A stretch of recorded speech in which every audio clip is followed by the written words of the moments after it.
All right, here it is, folks. Your daily dispatch for Monday, the 7th of April, 2025.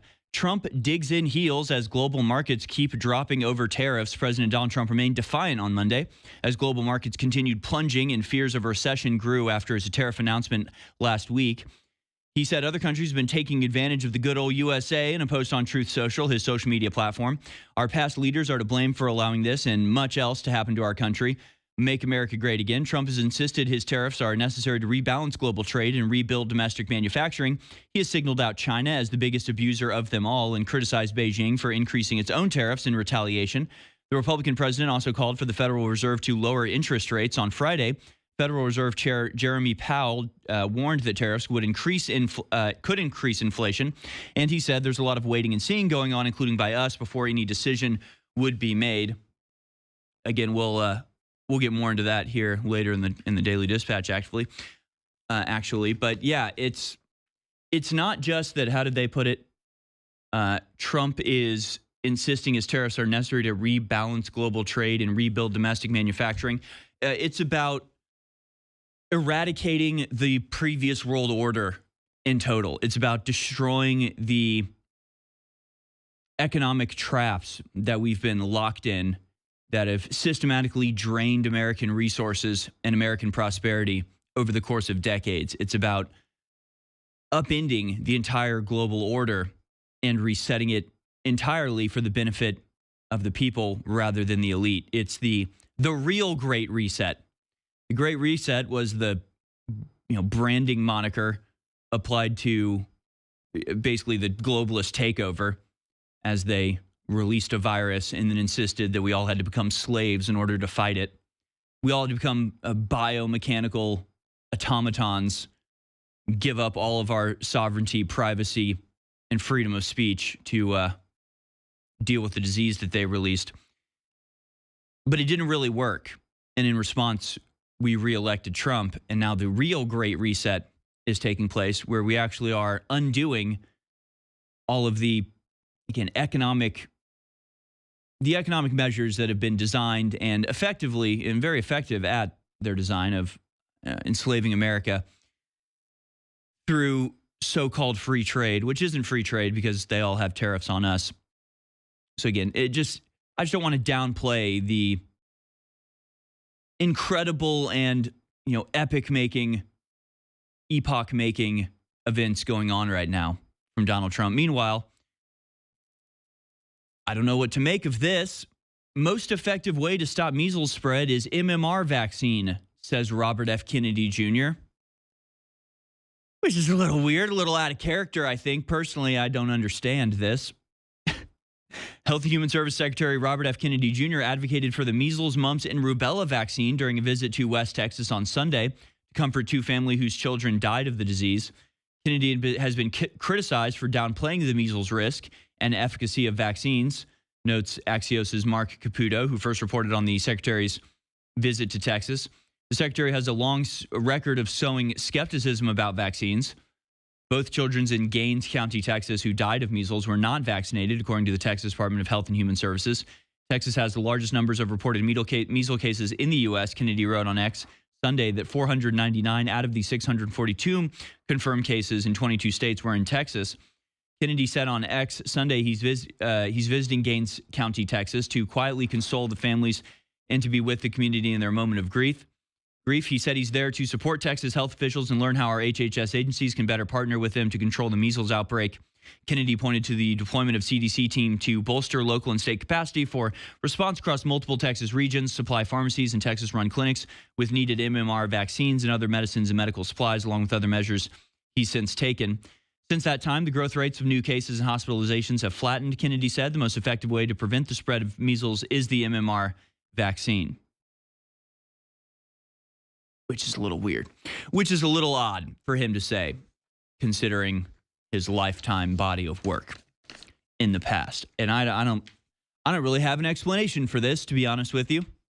If I want to try to justify it, it's that RFK is, trying to, like Trump is doing with the economy, do a wholesale hard reset on the healthcare system in this country.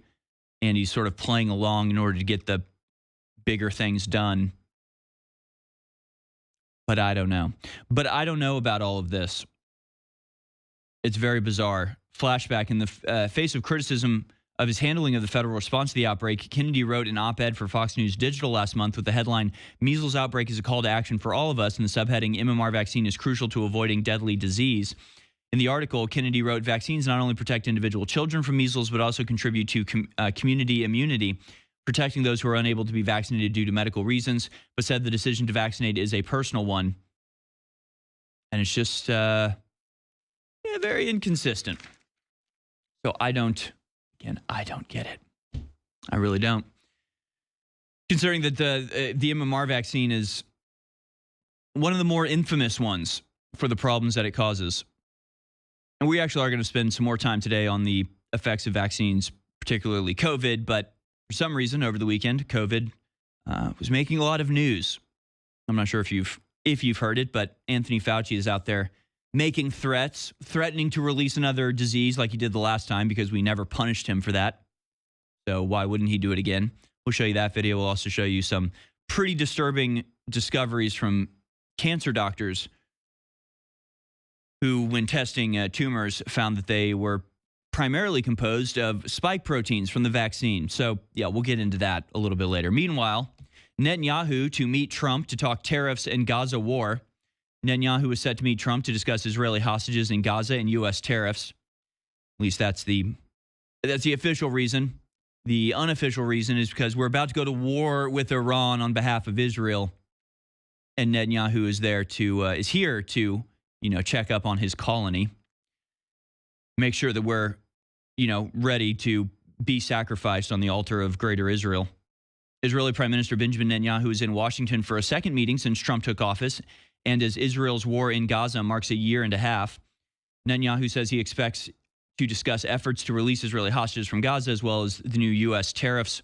The Trump administration imposed 17% tariffs on Israel as part of new trade measures on goods from many countries. Netanyahu is facing pressure at home from former Israeli security chiefs, protesters, and the families of hostages still held in Gaza to return to ceasefire negotiations, which his far-right coalition has resisted. During Netanyahu's visit in February, Trump suggested the United States should take over Gaza Strip, move Palestinians out, and make it into the Riviera of the Middle East. Now, there's a lot of rumors about what's going on in the Middle East. It's hard to confirm or discredit any of these. Like this post, breaking America preparing for war. Over 40,000 American troops have been deployed across the Middle East in what reports confirm is preparation for a potential war with Iran. All for Israel. I know there's American battleships now, encroaching on Iran. And again, even if Trump is not intending to start a war with Iran, and all of this is just bluffing and negotiating and carrot and stick tactics, we are being set up for a potential Pearl Harbor situation. When you put the assets in the Middle East in harm's way, there's not a lot Trump could do to stop, an aircraft carrier going down, and then we're in war in a very big way. So he's playing with fire here, and Netanyahu is here. And it just, like, even just the way this title was, Netanyahu to meet Trump to talk tariffs, Gaza war. Like, you're going through all of the news of the day, and it's just like massive protests, and the economy is like shuddering from all of the, tariffs and the response to that. And it's just like crisis on crisis. And then like Netanyahu comes in and is like, and war with Iran. It's like, really? We don't have enough problems going on. We don't have enough on our plate that we're trying to deal with, trying to do these massive moves to save America from the clutches of the globalists and total deliberate designed destruction of our people and our homeland. But no, let's take time out of our busy day to deal with the fact that, people complain about Israel committing genocide. It's just, could it not wait? Could it not wait a little while till we get things in order here? I guess not. Meanwhile, U.S. judge fumes at Trump admin over delay in bringing back man wrongfully deported to El Salvador. President says, quote, "I love that." A federal court delivered a damning ruling against the Trump administration after immigration officials acknowledged they'd accidentally transported Kilmar Abrego Garcia, a man residing in the U.S., to an El Salvadorian prison. On March 15th, Garcia, an El Salvadorian green card holder who has been residing in Maryland since 2011, was unintentionally sent to the infamous prison along with Venezuelan men who were gang members. According to Garcia's lawyer, police arrested him from an IKEA parking lot on March 12th while his 5-year-old autistic kid was in the backseat of his vehicle. U.S. District Judge Paula Zenas' decision from Sunday reiterates her previous decision to order Garcia's return to the U.S. by Monday evening. According to the judge, Garcia was detained without legal basis and taken without any lawful authority, which is a direct violation of U.S. law. She described her predicament as a grievous error that shocks the conscience. Defendants seized Abrego Garcia without any lawful authority, held him in 3 separate domestic detention centers without legal basis, failed to present him to any immigration judge or office, and forcefully transported him to El Salvador, Zenas wrote on Sunday. Once there, U.S. officials secured his detention in a facility that, by design, deprives the detainees of adequate food, water, and shelter, fosters routine violence, and places him with his persecutors. However, Trump authorities maintain they didn't have the power to free him from the El Salvadorian jail, thus they cannot bring him back. Meanwhile, the Justice Department requested an appellate court to overturn Judge Zenas' order. The appeals court was anticipated to make the decision by Sunday night. And I don't know if this is the same person that, I mean, there was one guy that was like, he's a gay makeup artist, and he was transported. And it's like, do you think a gay makeup artist can also be a criminal? Do you think a gay makeup artist can also be an illegal immigrant or a violent member of a gang? Of course they can. However, this apparently was just a administrative error, is what they called it. And look, again, it's like, yeah, this sucks, but it's not our fault you flooded the country with 10 million people and we have to try to get them out of here.